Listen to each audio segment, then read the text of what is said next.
Bonjour et bienvenue à l'émission La Parole vivante. Cette émission où est-ce qu'on prend la Bible et on découvre qui est Dieu et quel est son plan extraordinaire qu'il a pour nous. Aujourd'hui, mon collaborateur, David Haynes. Salut David. Salut, ça va bien? Oui, super bien. Content que tu sois là parce qu'aujourd'hui, on va continuer notre pèlerinage dans l'Évangile de Jean. On a déjà commencé, on est rendu vers la fin du chapitre 2 avec une histoire fort intéressante. Et avant de parler de justement cette histoire-là, que la grande majorité des gens qui ont un peu de connaissances dans la chrétienté connaissent cette histoire-là, oui. Souvent, Dieu, presque tout le temps, va utiliser des histoires pour nous raconter un peu ce qui s'est passé. Et souvent, quand on va lire la parole de Dieu, on va lire une histoire, puis on fait « Ah, c'est une belle histoire ouais. ». Mais il y a plus, il faut lire entre les lignes. Peux-tu nous expliquer un peu ce que je veux dire par là? Il faut lire entre les lignes lorsqu'on lit une histoire. Il y a quelque chose qui est en train de se passer. Là. Puis, juste pour rajouter avec ce que tu viens de dire, c'est vrai que des fois, on voit juste des belles histoires, des beaux narratifs. Mais si on veut lire Jean comme il faut vraiment le lire avec l'idée que le but de l'apôtre Jean, c'est de nous démontrer qui est Jésus et précisément que Jésus est le Fils de Dieu, qu'il est Dieu. Donc, chacune de ces narratifs, chacune de ces histoires sont choisies avec un but précis. Il nous le dit. Plus tard dans Jean, dans le chapitre 20, il nous explique qu'il y a plein d'histoires. Il y a plein d'histoires tellement que je pourrais remplir le monde de livres parlant de la vie de Jésus-Christ. Donc, ça nous fait croire qu'il a choisi ces histoires, ces choses avec une raison d'être. Donc, il ne faut juste pas lire à travers et dire « Oh, c'est donc bien intéressant ». Il faut prendre le temps de voir qu'est-ce que le but et pourquoi c'est là dans le texte. Donc, ici, dans la fin du chapitre 2 de Jean, on trouve Jésus dans le temps de Pâques. Il monte à Jérusalem. Puis on trouve une histoire que le monde, c'est toujours intéressant. En fait, des fois, c'est même apporté un peu comme une histoire pour montrer comment que Jésus se rentre en colère. Ouais. Puis j'en ai même vu des personnes qui disent, tu vois, Jésus est aussi immoral. Il a fait quelque chose de colérique. Ouais. Il s'est fâché. Puis en se fâchant, il a fait mal aux gens. Il a brisé des choses. Il a fait tout plein de stocks de même. Donc, ça vaut la peine de prendre le temps d'examiner qu'est-ce qui se passe ici. Donc, on voit Jésus, il monte, il s'en va au temple et... Je t'arrête. Qu'est-ce que tu en penses si je lis le texte? Ah oui, vas-y. Parfait. Donc, je vous invite à prendre vos Bibles à la maison. C'est dans Jean au chapitre 2. Je vais lire les quelques premiers versets à partir du verset 13. La Pâque des Juifs était proche et Jésus monta à Jérusalem. Il trouva dans le temple les vendeurs de bœufs, de brebis et de pigeons et les changeurs assis. Ayant fait un fouet avec des cordes et les chassant tous du temple ainsi que les brebis et les bœufs, il dispersa la monnaie des changeurs et renversa les tables. Et il dit aux vendeurs de pigeons, « Ôtez cela d'ici, ne faites pas de la maison de mon père une maison de trafic. » Là, on le lit comme ça encore. C'est une histoire. On le lit comme ça. Un petit peu. On se remet dans leurs sandales, là, sur place. Surtout aux disciples qui étaient là, les apôtres. Un peu, là, Jésus, là, ça brasse, là. Oui, exactement. Et en fait, ils font directement référence. Jean, quand il écrit ça, il dit que les disciples se souviennent qu'il est écrit, c'est dans le psaume 69-10, le zèle de ta maison me dévore. Donc, il y a quelque chose ici où Jésus rentre dans le temple et il y a quelque chose qui se passe là qui le dérange profondément. Ils sont en train de faire quelque chose qu'ils ne sont pas supposés de faire. Oui, c'est ça, exactement. Puis, d'un certain sens, qu'est-ce qu'on pourrait expliquer, c'est le Pâques s'en vient. Le monde s'en vient pour faire des sacrifices. C'est écrit dans la loi qu'ils devraient faire des sacrifices pour leur péché et pour le péché d'Israël au complet. Il y a toutes ces choses qui sont écrites dans la loi qu'ils devraient faire. Et bien entendu, si, mettons, toi et moi, on a besoin d'aller au temple, mais nous, on n'habite pas dans la campagne, on n'a pas qu'est-ce que ça prend pour faire des sacrifices, bien, il va falloir qu'on les achète. Et donc, pour faciliter l'affaire, tu pourrais dire, ben c'est bien, ils pensent aux autres. Pour faciliter l'affaire, des gens s'en vont dans le temple pour vendre à ceux qui arrivent les bêtes qu'ils vont sacrifier. C'est donc bien génial. C'est sûrement les meilleurs qui vendaient aussi. Oui, clairement. Et ça, c'est un des problèmes. Exactement. Parce que les sacrifices que Dieu demandait, c'est non, je veux que tu me donnes ta meilleure brebis. Je veux que tu me donnes le meilleur de toi. Exactement. Et c'est justement pas là que c'était pas ça. Là. C'est pas nécessairement les meilleurs. Puis l'autre chose qui se passe, c'est qu'ils profitent des gens. C'est pas juste quelque chose comme le monde s'en vient pour offrir un sacrifice pour leur péché. C'est ça le but. Il y a comme un manque de sérieux ici. On vend des choses, on profite du fait qu'ils ont besoin de ces choses, puis on fait de l'argent avec. On fait de l'argent avec quelque chose qui est supposé d'être quelque chose de sérieux, un sacrifice à Dieu pour le pardon de nos péchés. Ça Mettons que c'était juste un pharisien bien normal qui rentre dans le temple, il devrait peut-être pas être si heureux de ça. Devrait. Mais mettons que c'est Dieu lui-même qui rentre dans le temple puis qu'il voit que des sacrifices qui sont supposés être faits à lui pour le pardon des péchés qui sont mauvais, on fait du trafic avec. Il y a du monde qui font du profit. C'est ça. Et on peut même ajouter ici le désarroi de Jésus, c'est que l'élite religieuse, ceux qui gèrent le temple, mais ils laissent faire ça. C'est ça. Et c'est odieux. Eux sont supposés de protéger justement ici la maison de Dieu. C'est là que tu rencontres Dieu. C'est là que tu vas te présenter justement avec un sacrifice pour expier tes péchés. Puis là, vous laissez faire ça. C'est ça. Voici ce qu'on devrait faire avec un tel comportement. Et là, la colère se lève, qui est une colère totalement justifiée. Exactement. Et c'est ça le point. Si c'est Dieu qui rentre et qu'il voit ça, même nous, on devrait être en colère pour ça. C'était la norme. Dieu rentre dans sa maison et il y a des gens qui profitent des autres en rapport avec les sacrifices à Dieu.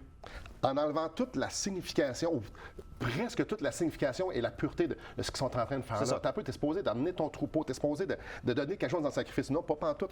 Là, tu es juste en train de faire de quoi de religieux, puis il y a du monde qui en tire profit. En fait, il est en train d'utiliser le temple, puis c'est pas ça pantoute. Non, exactement. C'est pas ça que je vous ai demandé. Donc, Jésus a entièrement raison d'être en colère et d'une certaine sens, on pourrait même dire qu'il a montré grâce à ces personnes au lieu de les faire incinérer sur le spot, au lieu de les détruire en ce moment parce qu'ils sont en train de blasphémer la temple. Ouais. Il fait juste les chasser. Il renverse la table, il fait une fouette puis il les chasse de la maison de Dieu. Ça, c'est quasiment gracieux. Je dirais, au lieu de juste être une colère injuste. Ce qui, d'ailleurs, si je peux me permettre, ça fait penser à une petite joke des fois qu'on voit, qu'est-ce que Jésus pourrait faire? Qu'est-ce que Jésus ferait à ma place? Ouais. Bien, des fois, il faut reconnaître que renverser les tables puis sortir la fouette n'est pas hors des possibilités. Des fois, une colère juste est méritée, puis il faut l'avoir. Il faut juste s'assurer, parce que nous, on n'est pas Dieu. Il faut s'assurer qu'on n'est pas dans le champ en disant qu'on est juste dans notre colère si on ne l'est pas. Exactement. Jésus rentre chez eux, puis il trouve la maison en désordre. Pas que le ménage n'est pas fait, mais les gens sont en train de faire exactement le contraire de ce qu'il fallait qu'ils fassent. Et on peut voir la réaction, ça passe pas du tout. Donc, après la pause, on va justement continuer à développer qu'est-ce qu'il va leur enseigner avec ça, comment il va se présenter. Déjà, il est en train de se présenter et de dire « c'est moi le boss ici parce que c'est chez nous ». On revient après la pause et puis on continue. Restez avec nous.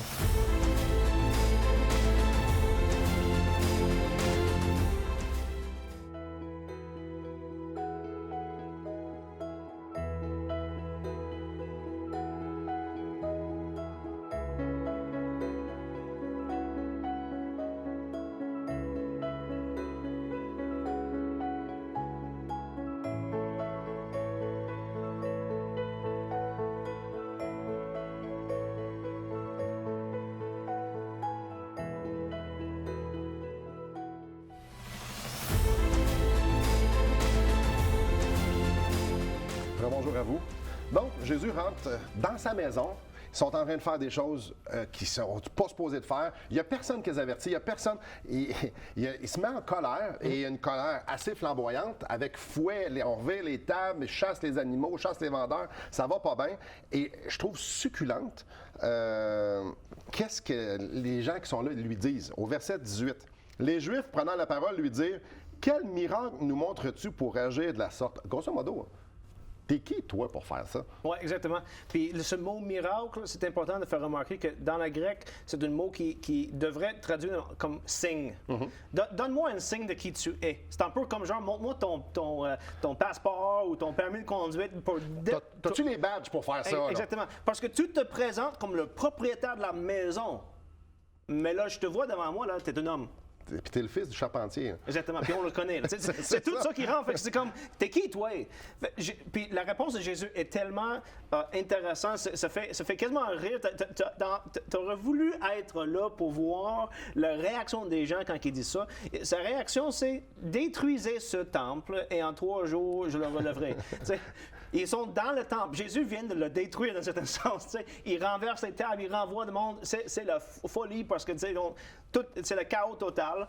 Puis Jésus, en répondant à leur question, t'es qui toi? Il dit, détruis ce temple et je vais le relever dans 3 jours. Et eux font comme, ben là, probablement un genre de sourire en dessous de leur barbe, faire comme, ça nous a pris 46 ans à bâtir ça. Et même les disciples qui étaient là, on comprenaient pas, là. Non, exactement. Il n'y a personne qui comprend son point, qui est justement le signe. Et c'est ça qui est intéressant. T'es qui, toi, pour avoir l'autorité de faire ce que tu viens de faire? Parce que qu'est-ce qu'il vient de faire? C'est une démonstration de sa divinité. C'est ma maison. Autrement dit, je suis Dieu, je rentre chez moi. Des choses qui se passent qui ne devraient pas, je vais mettre le monde dehors. C'est comme n'importe quel propriétaire de maison ferait. Absolument. Tu rentres chez toi, puis il y a une fête, puis mettons, tes enfants l'ont fait sans ta permission, mais c'est tout le monde dehors, puis tes enfants tu mets des choses en ordre, ce que Jésus vient de faire, mais c'est une affirmation, c'est une démonstration de sa divinité. Et il demande, montre-moi, donne-nous une démonstration. D'un certain sens, Jésus aurait pu dire, je viens de donner une démonstration de qui je suis. J'ai rentré chez moi puis j'ai mis la maison en ordre. J'ai pris autorité, ce n'est pas assez. C'est ça, exactement. C'est pas assez clair. Mais non, il donne un signe. Il donne un signe, il fait une prophétie de quelque chose qui va arriver. Les gens, bien entendu, ne le comprennent pas. Mais cette prophétie, c'est qu'ils vont détruire sa temple, son corps. Et d'ailleurs, dans les Écritures, on voit ça souvent, le mot temple qui fait référence au corps.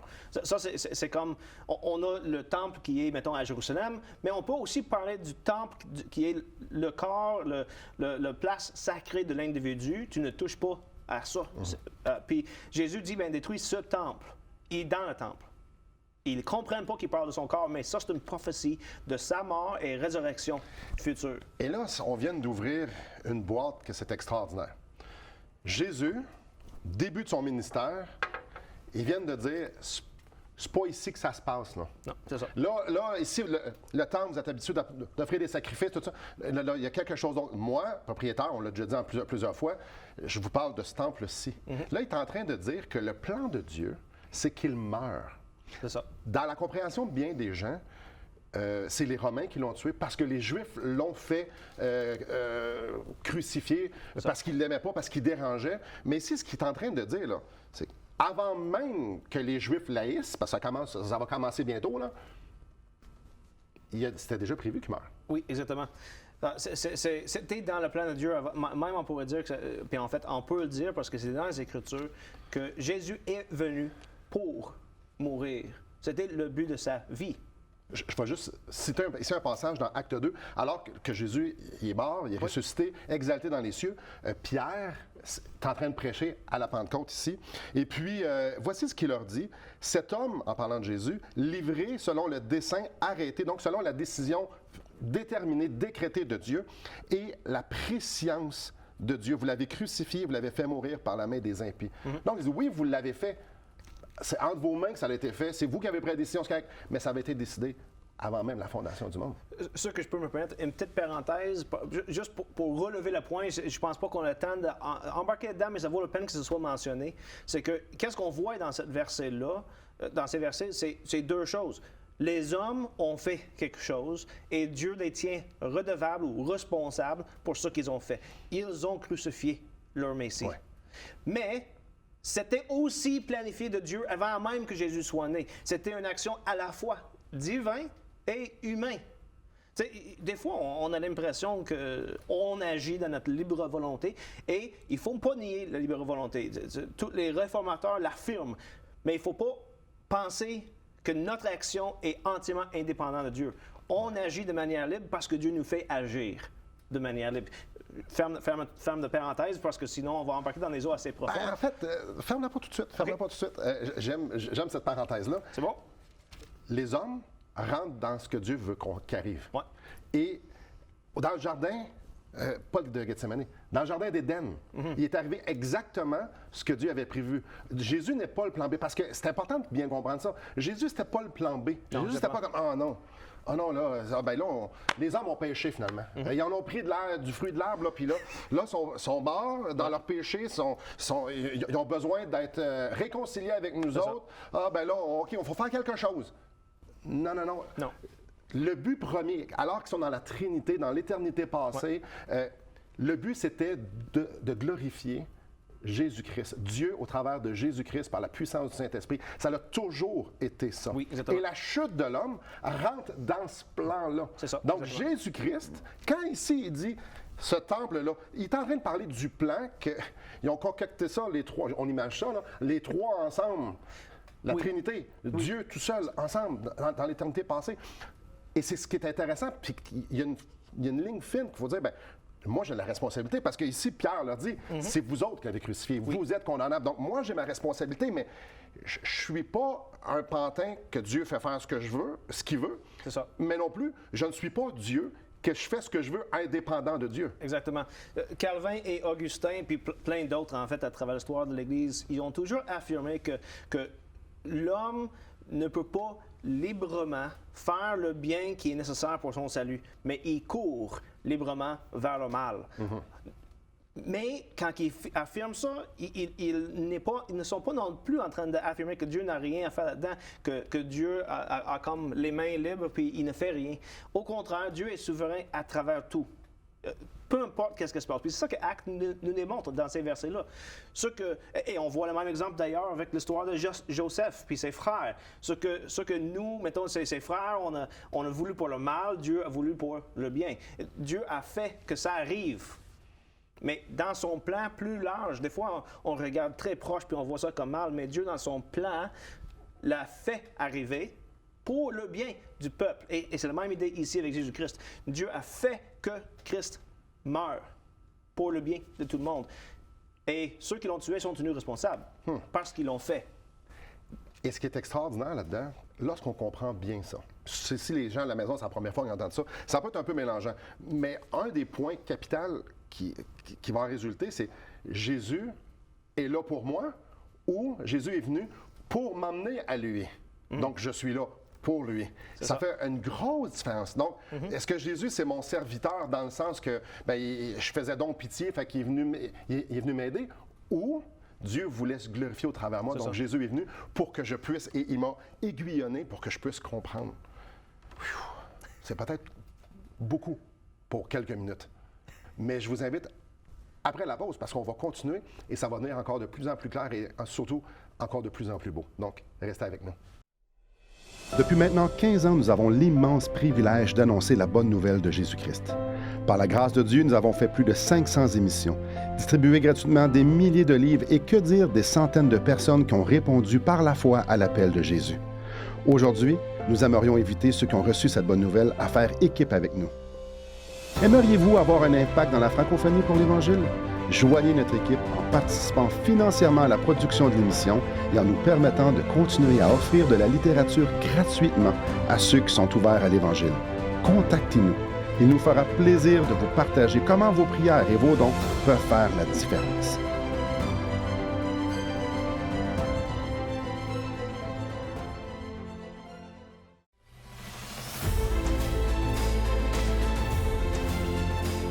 Bonjour à vous. Parfois, on entend des choses, puis ça prend des fois du temps, des jours, des semaines, des années avant de comprendre.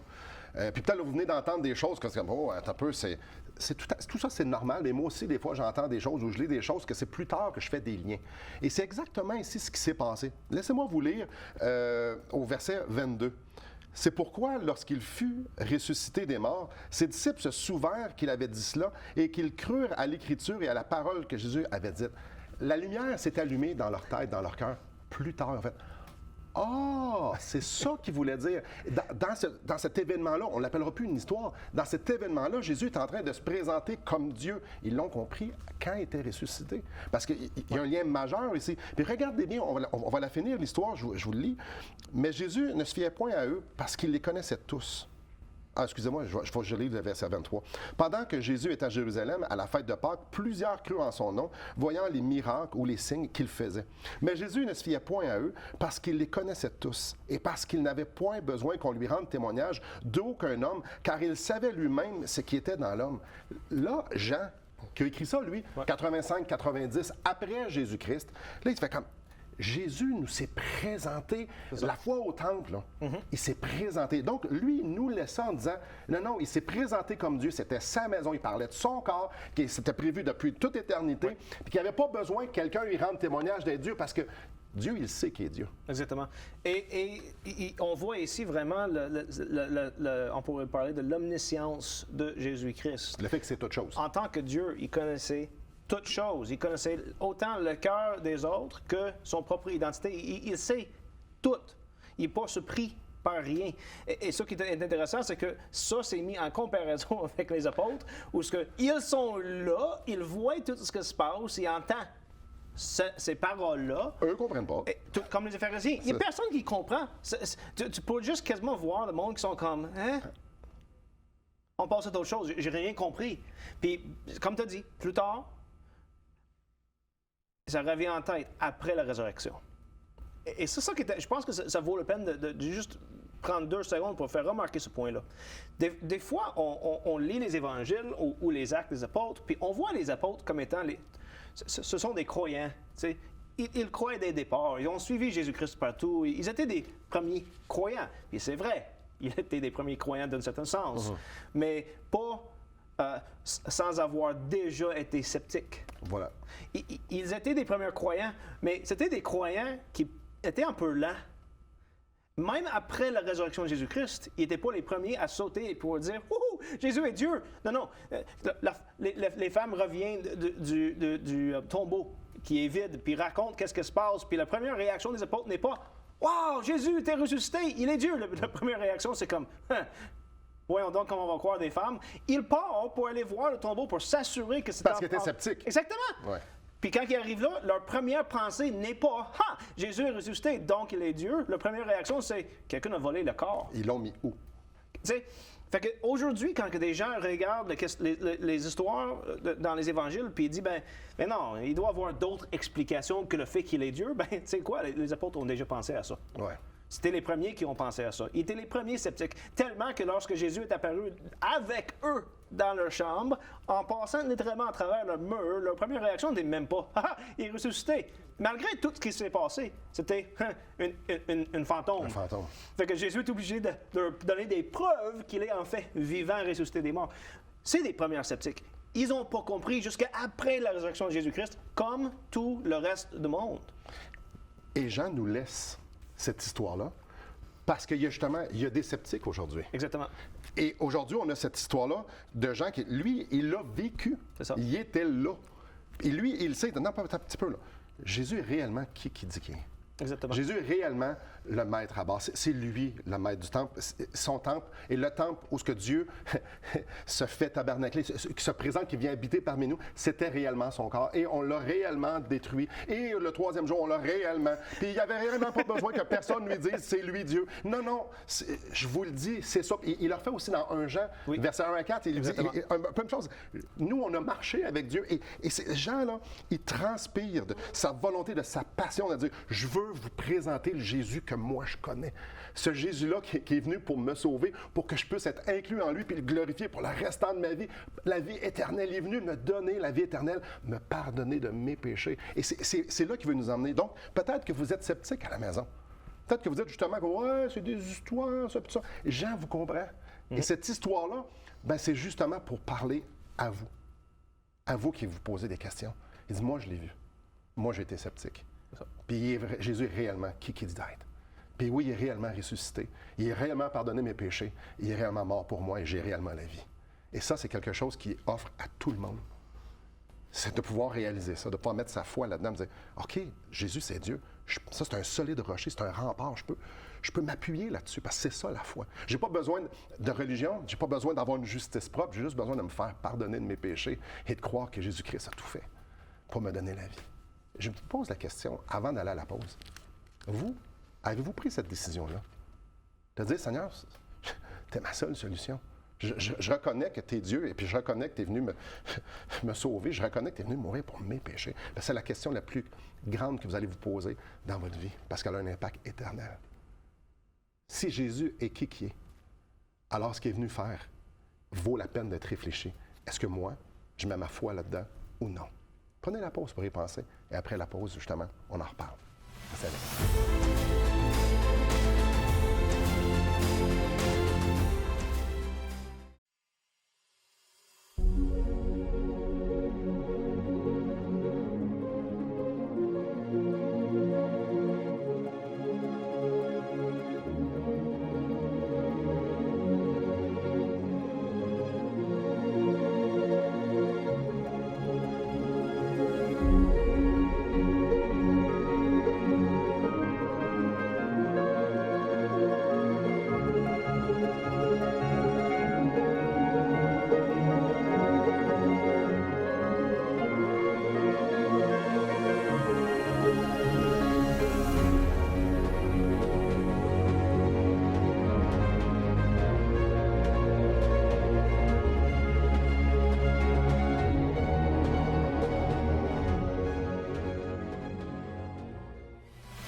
Bonjour. Juste avant la pause, je vous ai dit que c'est important de croire, de s'appuyer sur ce fondement-là, sur Jésus-Christ. Croire, c'est partout dans Jean. Oui, c'est un des grands thèmes. Puis on le voit quasiment dans chaque chapitre, un lien entre ce que j'ai vu ou ce que j'ai entendu et le fait de croire. On le voit ça, le verset 23. Plusieurs crurent en son nom à la vue des miracles qu'il faisait. Donc, ils ont vu quelque chose et ça les a amenés à croire. Et Jean nous dit, dans le chapitre 20, il explique le but de ce livre. Versets 30 à 31, il dit « Jésus a fait encore, en présence de ses disciples, beaucoup d'autres miracles qui ne sont pas écrits dans ce livre. » Autrement dit, j'aurais pu raconter plein d'autres narratifs. Il y avait en masse de choses à dire. Mais ceci est écrit afin que, avec le but, la raison pour laquelle j'ai tout écrit ces choses-là, c'est que vous croyez que Jésus est le Christ, le Fils de Dieu, et qu'en croyant, vous ayez la vie en son nom. Donc, les apôtres l'ont vu. D'autres personnes dans le temps de Christ, pendant qu'ils voyaient les miracles que Jésus faisait, ils ont vu ce que Jésus a fait, ils ont entendu ses paroles et ils ont cru. Et Jean, il sait que celui qui lit ce livre, qui est écrit dans les années 90, celui qui lit ces livres n'a peut-être pas vu ce que Jésus a fait. Il n'est peut-être pas présent. Mais il ne veut pas que les gens n'aient pas la possibilité de croire en Jésus-Christ. Donc, de son témoignage, il dit, voilà qu'est-ce que Jésus a fait, et je vous raconte ça pour que vous croyez, croire aussi. Wow! Jean vous a laissé, m'a laissé l'évangile de Jean pour qu'on puisse justement savourer ce que lui a savouré. En fait, avoir la vie éternelle, être pardonné de nos péchés, avoir cette assurance-là que lorsqu'on va mourir, c'est Jésus-Christ qui va nous accueillir. Mes chers amis, tournez-vous vers Jésus-Christ parce qu'il vous appelle à lui. Merci beaucoup, David. Merci à vous et que le Seigneur vous bénisse.